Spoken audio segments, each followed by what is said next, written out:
Hey you, and welcome to this video where I will help you out how to view trade history right here in ThinkorSwim.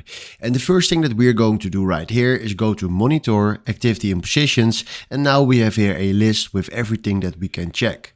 So right now we can click on working orders, we can select right here failed orders, we can also do cancelled orders or rolling strategies. And then if you go right here to position statement, we can click right here to see all the positions that we are having right now.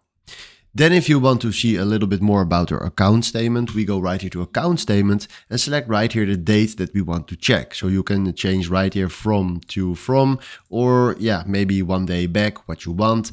And then click this away. And then right now it's quite simple because you can click right here on something that you want to check. And then you see right here all the cash and sweep pieces.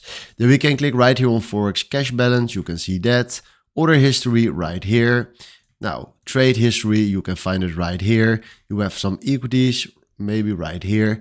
And these are the places where you can find right here all your trade history. So hopefully this was exactly the video where I was looking for. Thanks for watching and have a wonderful day. Ciao.